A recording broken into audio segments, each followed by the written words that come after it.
during the highest peak of the crisis in Lithuania and the EU. What lessons did you learn and what perspectives do you see? Yeah, it should work.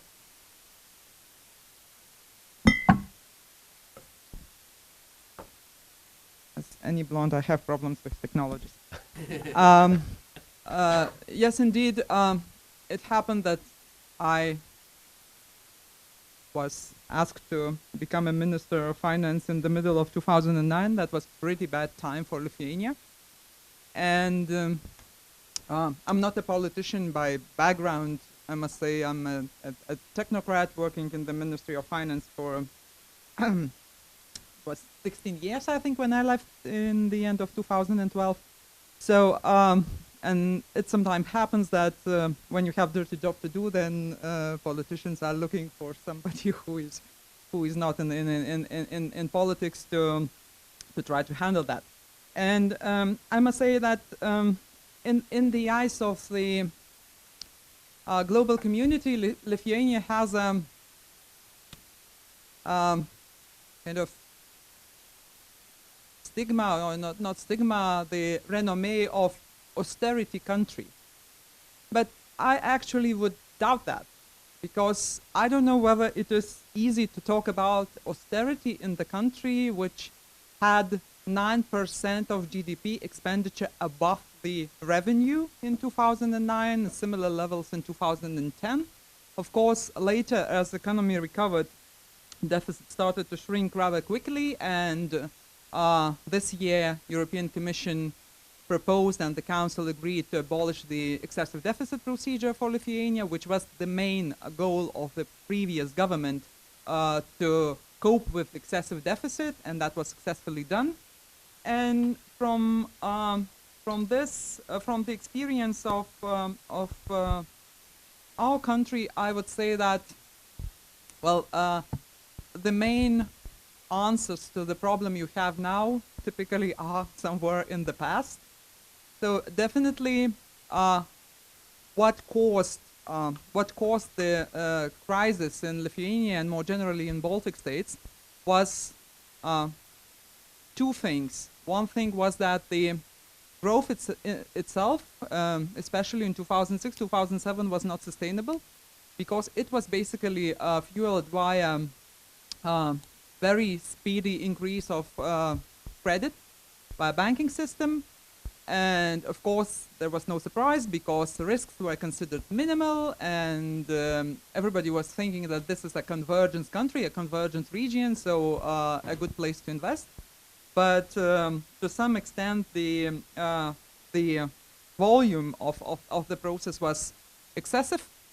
And of course, when all the all the side effects start to show up in high current account deficit, in non-sustainable wage developments, inflation, all of a sudden speculations about possible devaluations, which happened many times before in many places around the world, occurred in 2008 before global crisis, at least before Lehman. I mean, we were supposed to have problems anyway.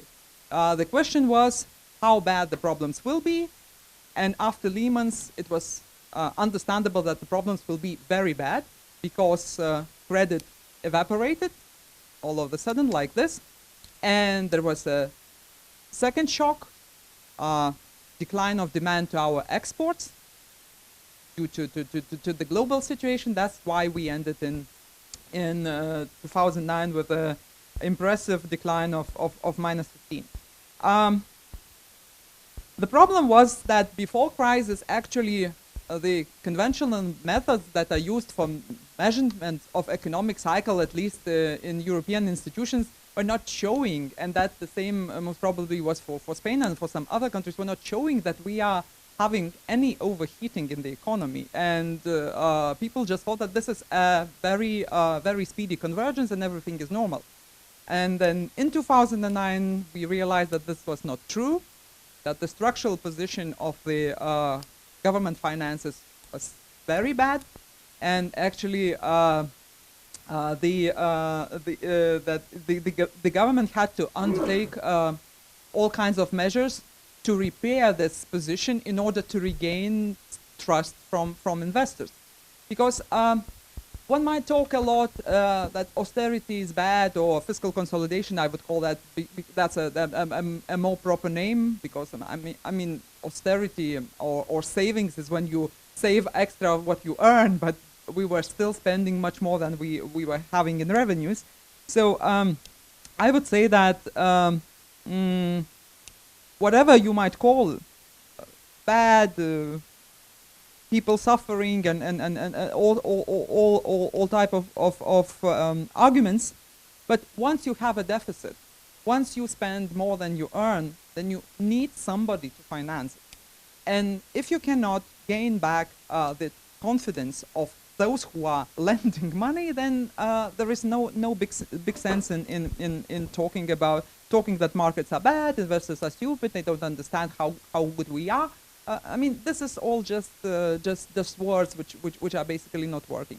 So we were first to hit, far from Iceland, and maybe that was the and we had the short period of this luxury growth. So maybe this is the reason why we managed to kind of get back to decisions quickly, because there was nobody behind us. There was no Euro redemption fund or stability mechanism, nothing, and we had to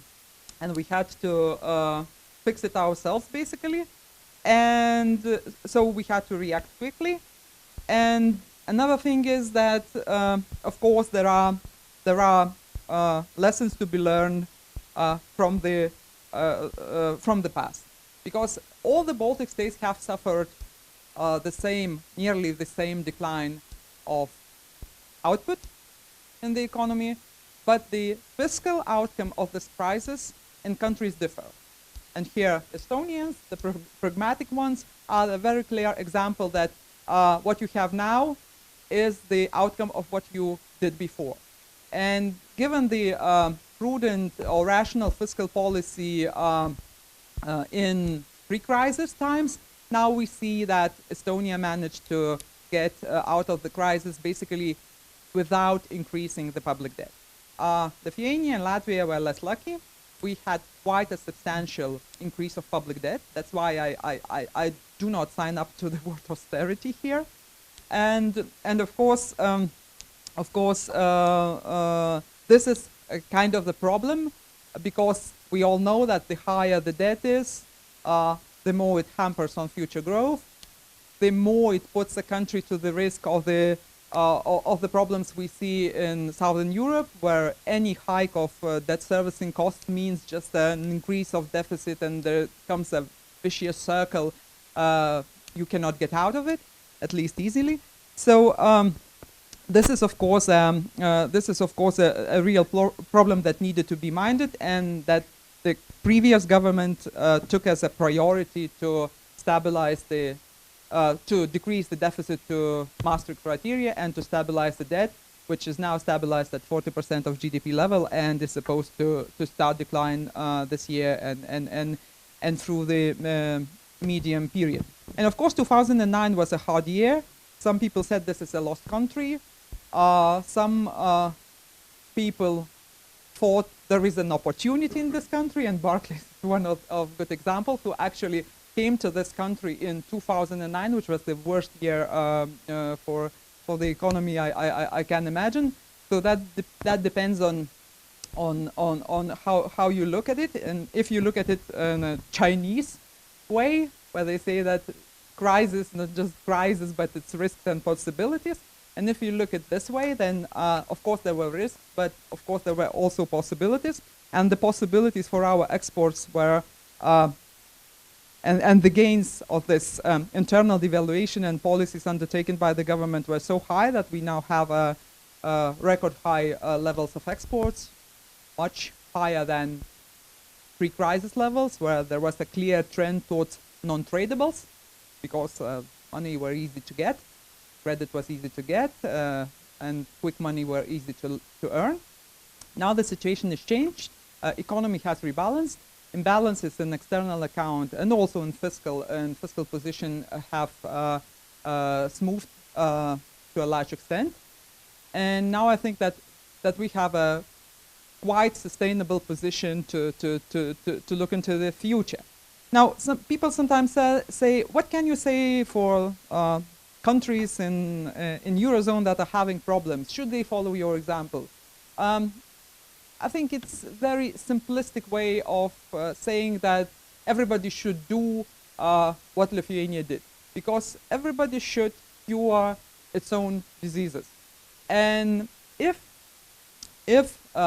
in our case, problems were more cyclical or fiscal rather than structural, in other cases, when we talk about competitiveness issues that are present in labor market, in product market, in services market, then it's not enough just to cut expenditures and increase taxes, especially amid the declining, further declining output.